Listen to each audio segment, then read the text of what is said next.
You know, it's been a really crazy week when I didn't even realize until about 5 minutes before I started recording this that the channel passed 48,000 subscribers. So lots of things exciting happening. We're getting really close to that 50 milestone. But before that happens, we got to talk about this week.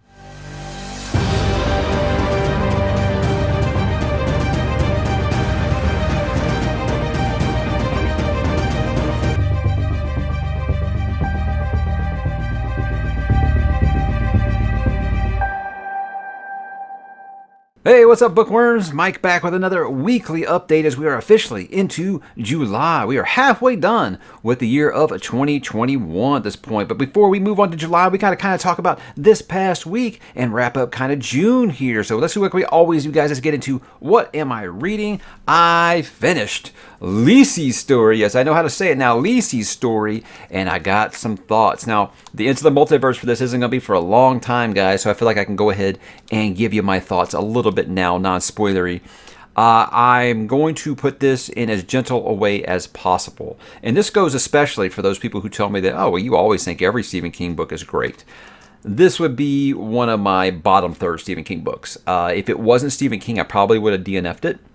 And here's the thing. It's not necessarily that bad. It's just I think I've come to expect more from King. And you can tell with this book that he was very much trying to do something different. Because it took 400 pages for me to understand what he was trying to do exactly. The narrative was just kind of all over the place. I mean, you would have a flashback, and then they would flashback within that flashback.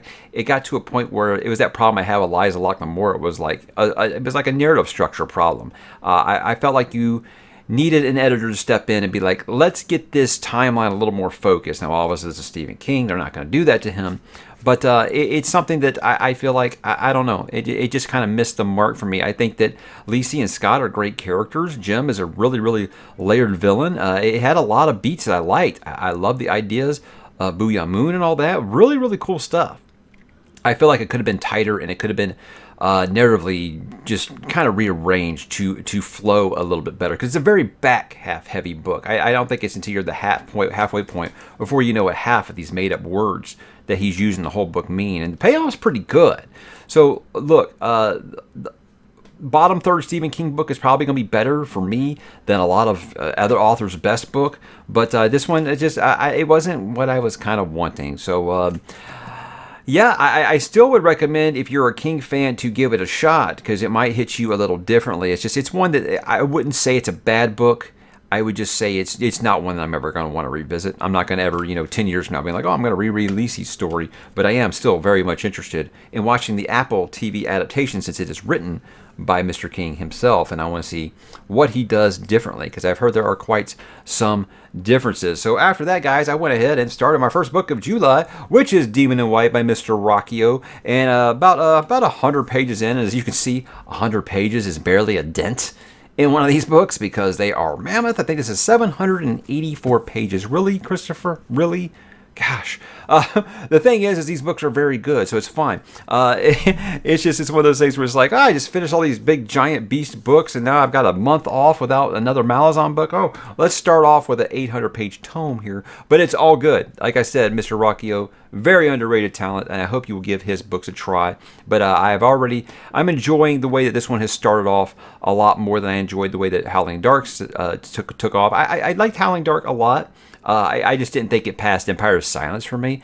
This one, I really like where he's headed very early on. A lot of Dune vibes in there, and you guys know that I'm a fan of that. And outside of that, guys, I continue to read in Berserk, and I'm about, I think, volume 17 right now.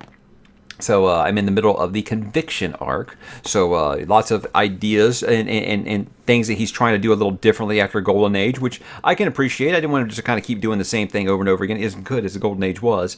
But and then I also started reading Sandman, the Neil Gaiman comic, graphic novel, whatever you want to call it. They were doing an adaptation on Netflix, so I wanted to reread it. I read it for the first time in the 90s, so it's basically like brand new for me. And I'm actually kind of doing that immersive reading thing that some people on my Discord like to do, which is where you listen to the audiobook and you look at it. But I think it works pretty good for comics, because I can't audiobook at all. I can't pay attention. but with the physical media in front of me, with a comic book, it's pretty cool. It's almost like reading or listening to a motion comic kind of thing. It's really cool. But I think that I just found out today it's not the whole thing. It's just the first 3 trade volumes of Sandman. I think that they're going to be doing 2 and 3 later. So after that, I'll probably just start reading because, like I said, I want to get ahead of the Netflix series. Although I don't know how much the Netflix series is going to cover. I don't know if that's going to be a limited series or if that's going to be just seasons. I have no idea about that yet. So we will find out when we get there. But lots of comics and manga stuff may be coming to the channel soon. Stay tuned, guys. Now let's get on to what am I going to read. Obviously, I'm going to continue Demon in White. I'm going to continue Berserk. I'm going to continue Sandman. But then, guys, it is into the last one of this bound collection here. I'll be getting into Sphere is the book for July for Mr. Michael Crichton. And Sphere, guys, in my memory, is one of the greatest science fiction books I've ever read. I remember reading that as a teenager, and it completely blew me away. So I'm hoping to have that same opinion now. I don't know why I wouldn't. None of these first 5 that we've read, I've enjoyed the hell out of them, so I don't expect that Sphere is going to let me down any. And then we get into that heavy hitter in August, which is Jurassic Park. And I know that we're going to have a lot of participation probably in that one. After that, guys, it's back to the Poppy War with Dragon Republic. I liked Poppy War a lot. Guys, if you're wondering, I have decided, it's mostly because, guys, look, I'm behind. I'm behind on some of my reviews right now. It's just a time thing. Like I said, I started a promotion at work, so I've got a lot more on my plate now. And I decided I'm going to do this as a trilogy. I'm going to review this as a trilogy since I'm reading one per month. I think that's the best way to do it because, like I said, I don't really have the time to. I still haven't done Fall of Hyperion. I still haven't done Project Hail Mary. I've still got to do Congo. I mean, I'm behind on my reviews a little bit because of time. So, I decided I'm going to do that as a trilogy. I hope that you guys are okay with that. And I want you guys to remember, if you're looking for needful things, I did push back into the multiverse a couple of months just to make room for Wisdom of Crowds, the advanced reader copy of the next Joe Abercrombie that I'm supposed to be getting. So I wanted to kind of push some things back, clear the schedule in case I do get that. If not, I'll just kind of keep working on to the next month. And that's kind of where we stand. Let's get into this week on the channel. Yes, you might have noticed it was a little bit of a lighter week, but I have a reason I'm going to get into. This was kind of a spur of the moment thing. I just had the camera out after I recorded something else, and I was like, what can I do right now just real quick without having any thought or research or anything? Hey, I know an idea. How about we do the same where I call a flash poll and I let people decide the next why you would read. So I have a list of books I would like to do, or book series I'd like to do why you should read on. And so I just pulled up that list and said, I'm just going to talk about these 7 and let people pick. What I didn't expect is to get the feedback that I've gotten. I haven't even started going through those comments yet. I mean, I've glazed over them, but I haven't really just went through them to start compiling that data. But last I checked, it was like almost 500 comments. So there's going to be a lot of compilation of data going through there to kind of see what won. Just using the eye test, it seems like Conan is very, very popular in there. But I see Hitchhiker's Guide is starting to make a comeback here. So lots of feedback, obviously. And I like that it's varied responses. It isn't just a clear-cut winner on this one. It's going to actually take going through and, the little notepad, make some hash marks here and say, hey, who got the most votes? But, these are probably all eventually series I'm going to do Why You Should Read for. This is just going to kind of determine the interest level from viewers on the channel. That's what I always like to do. I like to give the people what they want. That was the idea behind that. So thank you guys for participating. I do appreciate that. Then I did my Golden Age review, that is of Berserk. This is one that I think that people have been waiting for me to do for years now. I think, like I said, ever since I did the first Law videos, the very first Law videos back in April of 2019, I got people being like, oh, you love First Law, you should check out Berserk. And I was like, I ain't reading any of that garbage. Here's the thing, guys. Yes, it is as good as advertised. It really is. And if you watch that review, you can see how much I love the Golden Age arc of Berserk. It's one of those things that had like unreal expectations and it exceeded them in every way. And I said that, it's not hyperbole. I think it is one of the best coming-of-age stories I have ever read. And I've read a ton of coming-of-age stories. So I think it's one of those things that kind of transcends the genre. And I think anybody who's just a fan of dark fantasy and the coming-of-age tale is going to have a great, great time with that arc. So if you have access to it and you're not against trying out reading comics or manga, I think that you'll really, really enjoy it. It is really as good as advertised. And I just can't believe how good it is. It really... I had so just, I mean, people had just put this thing on a pedestal. I thought there's no way it's going to be that good. And I think that comes across in that video, which is actually a re-recording because I had re-recorded it before I left for Montego Bay. And then I couldn't find it. I guess I deleted it. It just wasn't on my memory card for my camera anymore. So, oh well. So I went ahead and redid it. But it's fine. I felt good about it because I felt like my enjoyment of it really came through a lot better in that video than it did the first one. And sometimes that's why, guys, it's okay to wait a little bit and decide on these things. But yeah, like I said, there was kind of a design here on why there was little content this week. It wasn't just because I was busy. But I did mention, guys, last week that I'm going to be changing up the schedule a little bit. Instead of Monday through Friday from now on, the schedules are going to start to go Saturday through Friday. I've got to move stuff to the weekends because I'm just not having enough time during the weekdays. I felt like I was neglecting my kids and stuff like that. And, you know, my wife would always be like, hey, you want to watch something? I'd be like, nope, got to record, you know. So I just want to make sure that I'm giving, you know, my family a couple of nights a week for sure. So again, I always said I never wanted this to become a job or anything like that. And I was tired of kind of blowing people off. So I just said, you know what? Why am I never doing anything on the weekends? Okay, there are people who still watch YouTube on the weekends.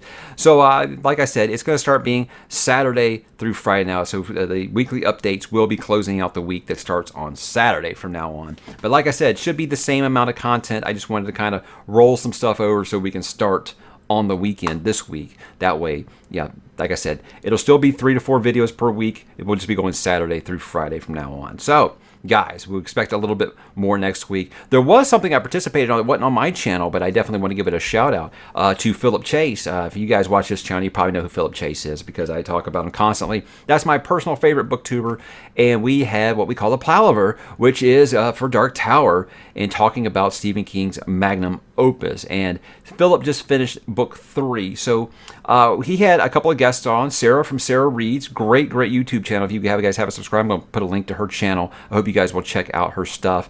And Bookish Chaz, and these are people that are actually, me and Sarah have finished the whole series, obviously, of Dark Tower, but Philip and Bookish Chaz are not. I think Chaz is on book 4, and Philip just finished book 3.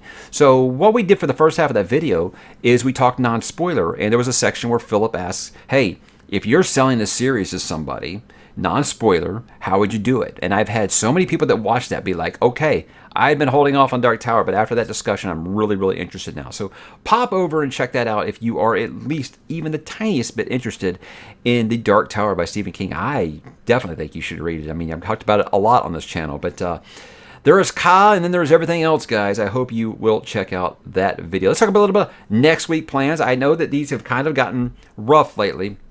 I know you guys are going to ask about that Project Hail Mary video.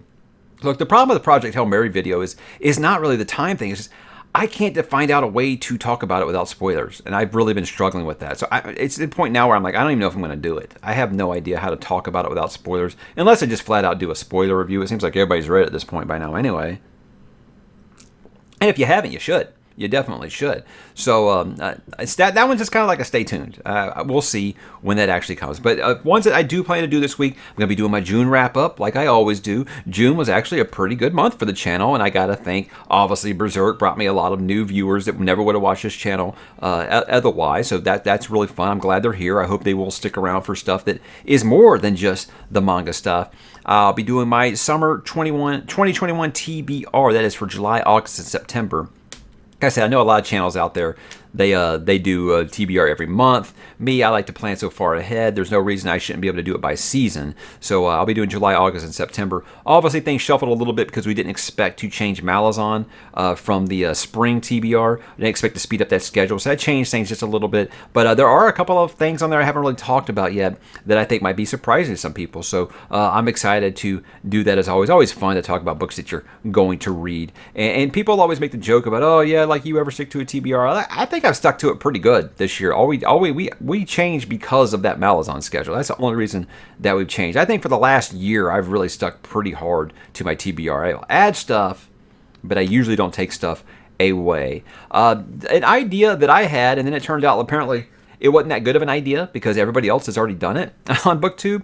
I was doing like what I call halfway home, which is just, basically my favorite book, what I've liked the best about 2021 so far. Kind of just like going through what I've read so far and talking about those things. You know, I do my wrap-ups where I always do like my book of the month, stuff like that. I was going to kind of do like the same format, but talk about, you know, just everything from January through June. And like I said, it seems like a lot of people have already done that. So apparently it wasn't that great of an idea anyway, or that unique of an idea, but I do still plan to do that one. And what about the reviews? I hear you say, Mike's book reviews. Where are the reviews, man? These seem like some fluffy videos. Well, I do hope to get up my House of Change spoiler talk number 2. I feel like because I finished that while I was in paradise, you know, such a bleak book, and while I was reading it while I was in paradise, I feel like I just kind of like, hope I can remember what happened. But I'm sure I do. Because like I said, I wasn't taking notes or anything there. So I'm actually going to have to really go back and kind of flip through some pages and try to remember some things. But it should be fun. You know, I think that the spoiler talks are always a lot of fun. And apparently it helps some other people with some things that maybe they missed. But I think this time they might have to drop in the comments and tell me things that I missed. Because, like I said, this is the first time I've been reading a Malazan book and I haven't been taking notes that I will, you know, use for these spoiler talk videos. And guys, that's what I've got planned for the next week or so. There are a couple of TV and movie things. Like I said, I wanted to spend more time with my kids. So last weekend, I was a couch potato. I didn't take off the pajama pants all weekend. I just sat on the couch with the kids and watched movies. We watched several. We watched Hook. Me and my wife watched Boogie Nights. She'd never seen Boogie Nights. But there's a couple of movies that stood out that I watched with my 9-year-old. Because I think that they're just great movies that I want to talk about here. The first was Stand By Me by Rob Reiner. It's based off Stephen King's The Body from different seasons. And you've probably heard of Stand By Me. I mean, it's one of the greatest coming-of-age movies ever made, right? It's one that, like, my wife is kind of apprehensive about because of the bad language. And I'm like, really? Have you heard your mouth around the house? Anyway, it was kind of an executive decision I made because it was going off of Netflix on June 30th. So I was like, let's just go ahead and watch it. He loved it. I mean, obviously, I was a year younger than him the first time I saw it. Yes, parents, I'm going to break it to you. If your kid's like 8 or 9, they're talking like that with their friends. You just don't think they are. You think they're still your sweet little angel. They're talking like that with their friends. But guys, what can you say about Stand By Me? Easily one of the most touching, heartbreaking, amazing, funny, everything you love about childhood. It is perfectly represented in that movie. Like I said in my video for The Body, I'm talking about this from a guy's point of view because I'm a guy. That's the only point of view I can talk about. I don't know if it is as special to ladies as it is to gentlemen that watched it when they were younger, but it's just a fantastic movie that really just gives you a glimpse of what childhood is like in a small town. And it captures everything about the coming-of-age tale that I adore. And that's one of the best movies ever. So I hope you guys will watch it, and easily one of the best Stephen King adaptations because it has amazing source material and is very, very faithful to it. Check out a young Kiefer Sutherland in that, by the way. Wow, looks like a lost boy. And then another one, my kid is, we took last year off of Little League because of, the virus shall not be named like most people did. But this year we're going back. We're going for fall ball this year instead of spring. So I registered for fall ball, and he got excited about baseball. And I was like, hey, we should show him like a baseball movie. We don't really want to watch The Sandlot again, do we? I mean, I would watch The Sandlot again. Who wouldn't? But I was like, I think he's old enough now. We can start showing him some different baseball movies. And I really struggled about which one to show him. And then I had the idea, what about A League of Their Own? I think that's a pretty good one. And here's the thing, I told him, like, hey, you want to watch a baseball movie? He was like, yeah, what's it about? I was like, well, it's about, back in World War II when all the men went off to fight in the war and they had to shut down baseball. And so they started a women's baseball league. And he was like, I was like, just give it a chance.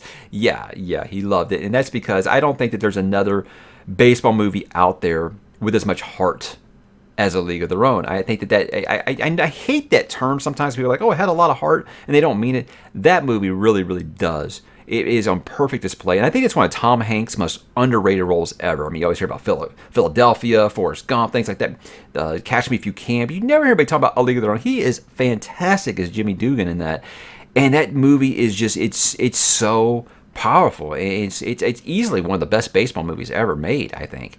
And I could watch it again and again and again. It just has such a rewatchability about it. But again, just the things that it captures in there. There's a line that Jimmy says in that movie that just absolutely resonates with me. If you're not a baseball fan, it might not do that. I mean, boys, we grew up loving baseball in the 1980s. I mean, that was it. That was everything, you know? It's probably a little, I don't know if it's a little different now or not than it was when we were kids, but, you know, we were collecting baseball cards, stuff like that. But there's a line he says in that movie where Dottie, that's Gina Davis' character, says, you know, it just got too hard. And Jimmy says, you know, about baseball, it's supposed to be hard. If it wasn't, everybody would do it. And that line resonates with me so much. So I know a lot of people look at that as just like a funny, goofy comedy movie, but it's a very serious movie in many respects. Even if I am still disappointed, look, guys, there's going to be like a 30-year-old spoiler here. Yes, that movie will be 30 next year, by the way. 30-year-old spoiler here. I still get mad about the ending, the last baseball game, because I feel like someone threw a game to make their sister happy. That's my opinion. My wife still argues with me. She didn't throw it. I'm like, she threw it. Anyways, besides that, like 4 minutes of that movie, that is still a spectacular movie. And obviously, it's good for any age, any gender, any race, any religion. You name it, guys. You're going to have a great time. So I recommend the hell out of A League of Their Own. And, of course, Stand By Me. Don't have much to add about Boogie Nights. That was the adult movie for the night, but fantastic. I love it. It's an awesome movie, and it's aged wonderfully. So, but yeah, that's one to definitely wait till the kids go to bed. And Hook is just fun. I mean, who doesn't love Hook? I know people trash that movie sometimes. I remember when it came out, people were trashing it because that's not what they wanted from Steven Spielberg. Yeah, well, he did Jurassic Park next, so I think he shut those people up. But Robin Williams, man, how can you not love it? Dustin Hoffman in that as Hook. Badass. Just badass. So guys, that was my week. What are you guys up to? Drop in the comments and let me know, and have yourself a fun and safe weekend, and be careful with the firecrackers.